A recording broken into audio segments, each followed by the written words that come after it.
ನಿನ್ನುಂಗುಟವು ಬೊಮ್ಮಾಂಡ ಒಡೆಯಿತು. ನಿನ್ನ ನಡೆ ಜಗವ ಈರಡಿ ಮಾಡಿತು. ನಿನ್ನ ಪೊಕ್ಕಳು ಸರಸಿ ಜನಾಭನ ಪಡೆಯಿತು. ನಿನ್ನ ವಕ್ಷಸ್ಥಲ ಸಿರಿಲಕುಮಿಗಡೆಯಾಯಿತು. ನಿನ್ನ ನಳಿತೋಳು ಸಿರಿಲಕುಮಿಯ ಬಿಗಿದಪ್ಪಿತು. ನಿನ್ನ ಕುಡಿನೋಟ ಸಕಲ ಜೀವರ ಪೊರೆಯಿತು. ನಿನ್ನ ತೊದಲು ನುಡಿ ಸಕಲ ವೇದವ ಸವಿಯಿತು. ನಿನ್ನ ಅವಯವಂಗಳ ಮಹಿಮಯನು ಒಂದೊಂದು ಪುಗಳಲಳವಲ್ಲ. ಸಿರಿಪುರಂದರ ವಿಠಲರೇಯ ನಿನ್ನ ಅಪಾರ ಮಹಿಮೆಗೆ, ನಿನ್ನ ಅಪಾರ ಮಹಿಮೆಗೆ ನಮೋ ನಮೋ ಎಂಬೆ.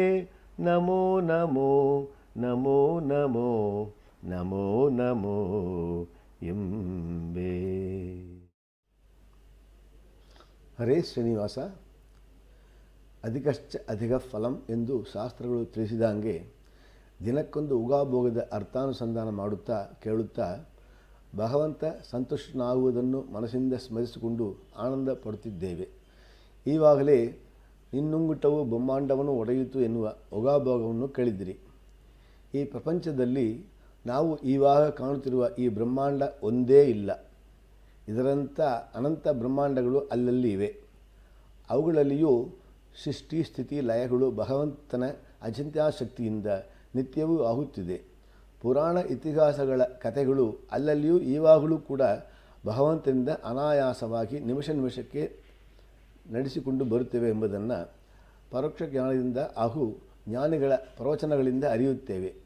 ಹಾಗೆಯೇ ಭಾಗವತದಲ್ಲಿ ತಿಳಿಸಿದ ಪ್ರಕಾರ ತ್ರಿವಿಕ್ರಮನಾಗಿ ಶ್ರೀಹರಿ ಆಕಾಶಕ್ಕೂ ಭೂಮಿಗೂ ತನ್ನ ಆನಂದಮಯವಾದ ಅಪ್ರಾಕೃತವಾದ ದೇಹವನ್ನು ವಿಸ್ತರಿಸಿದಾಗ ಅವನ ಕಾಲಿನ ಹೆಬ್ಬೆರಳ ಉಗಿರಿನ ಕೊನೆ ಸ್ಪರ್ಶ ಮಾಡಿದರಿಂದ ಬ್ರಹ್ಮಾಂಡವನ್ನು ಒಡೆದುಕೊಂಡು ದೇವಲೋಕದ ಗಂಗೆ ಭೂಮಿಗೆ ಬಂದಳು. ವಾಮನನಾಗಿ ಬಲಿಚಕ್ರವರ್ತಿ ಹತ್ರ 3 ಪಾದ ಭೂಮಿ ಯಾಚಕ ಮಾಡಿ ಪಡೆದ ಶ್ರೀಹರಿ ಪೂರ್ಣವಾದ ಈ ಜಗತ್ತನ್ನು 2 ಹೆಜ್ಜೆ ಇಟ್ಟು ಈರಡಿ ಮಾಡಿ ಸಕಲವನ್ನು ತಾನೇ ಪಡೆದುಕೊಂಡು ಇನ್ನೊಂದು ಹೆಜ್ಜೆಯನ್ನು ಬಲಿಚಕ್ರವರ್ತಿಯ ತಲೆ ಮೇಲೆ ಇಟ್ಟು ಹತ್ತಿಸಿ ಪಾತಾಳ ಲೋಕಕ್ಕೆ ಅವನ ರಾಜನಾಗಿ ಕಳಿಸಿ ತಾನೇ ಅಲ್ಲಿಯ ಅರಮನೆಯ ಬಾಗಿಲನ್ನು ಒಂದು ರೂಪದಿಂದ ಕಾಯುತ್ತಾನೆ ಎಂದು ಭಾಗವತ ಹೇಳುತ್ತೆ.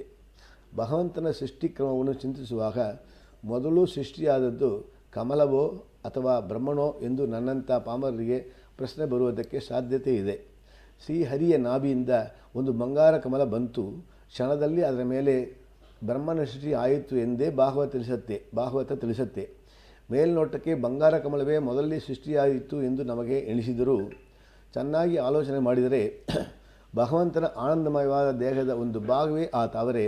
ಅದಕ್ಕೆ ಸೃಷ್ಟಿಯ ಅವಶ್ಯಕತೆ ಇಲ್ಲ. ಅಂತಹ ಶ್ರೇಷ್ಠವಾದ ತಾವರೆಯ ಮೇಲಿನ ಭಾಗದಲ್ಲಿ ಬ್ರಹ್ಮನ ಸೃಷ್ಟಿ ಆಯಿತೇ ಹೊರತಾಗಿ ನಾಭಿಕಮಲ ಬೇರೆ ಇಲ್ಲ, ಪದ್ಮನಾಭ ದೇವರು ಬೇರೆ ಇಲ್ಲ. ಭಗವಂತನ ಅವಯವಕ್ಕೂ ಅವನಿಗೂ ಅಭೇದವೇ.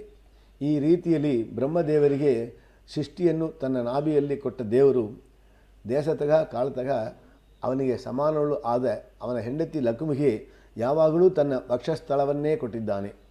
ವಕ್ಷಸ್ಥಳದಲ್ಲಿ ನಿತ್ಯ ವಾಸ ಮಾಡುತ್ತಿರುವ ಶ್ರೀಲಕ್ಷ್ಮಿಯನ್ನು ಅಸಮ ಬಾಹುಬಲಿಯಾದ ಭಗವಂತನ ತೋಳುಗಳು ಚೆನ್ನಾಗಿ ಬಿಗಿದು ಅಪ್ಪಿಕೊಂಡಿವೆ ಎನ್ನುತ್ತಾರೆ ದಾಸರು. ಅದರಿಂದ ಲಕ್ಷ್ಮಿಗೆ ಭಗವಂತನಿಂದ ವಿಯೋಗ ಇಲ್ಲ ಎಂಬುದು ಸೂಚನೆ ಆಗುತ್ತೆ. ಸೃಷ್ಟಿ ಮಾಡಿದ ಜೀವರೆಲ್ಲರನ್ನೂ ಸ್ಥಿತಿ ಮಾಡುವ ಕರ್ತವ್ಯವುಳ್ಳ ಭಗವಂತ ಅನಾಯಾಸವಾಗಿ ತನ್ನ ಕಡಗಣ್ಣಿನ ತಣುವಾದ ನೋಟದಿಂದಲೇ ಕಾಪಾಡುತ್ತಾನೆ. ಲಕ್ಷ್ಮೀನಾರಾಯಣರು ಹಾಗೂ ಜೀವರೆಲ್ಲರೂ ಮತ್ತು ವೇದವಾಕ್ಯಗಳೆಲ್ಲ ಅನಾದಿ ನಿತ್ಯವಾದವು. ಅಂತಹ ವೇದವನ್ನು ಭಗವಂತನ ರಮ್ಯವಾದ ನುಡಿಗಳು ಸುಜ್ಞಾಳಿಗಳಿಂದ ಎಲ್ಲರ ಕಿವಿಗಳಿಗೆ ಸವಿಯಾಗಿ ತಲುಪಿಸಿ ಆನಂದ ಕೊಡುತ್ತೇವೆ. ಈ ವಿಧವಾಗಿ ಶ್ರೀ ಪುರಂದರ ವಿಠಲನ ಸಕಲ ಅವಯವಗಳೆಲ್ಲವೂ ಹೆಚ್ಚು ಹೆಚ್ಚು ಮಹಿಮೆ ಹೊಂದಿದೆವು. ಆ ಮಹಿಮೆಗಳನ್ನು ಪೊಗಳಲು ನಮಗೆಲ್ಲ ಸಾಧ್ಯವೇ ಇಲ್ಲ, ಅದಕ್ಕೆ ಅಳವೇ ಇಲ್ಲ. ಅವನೇ ನಮಗೆಲ್ಲ ಅರಸ.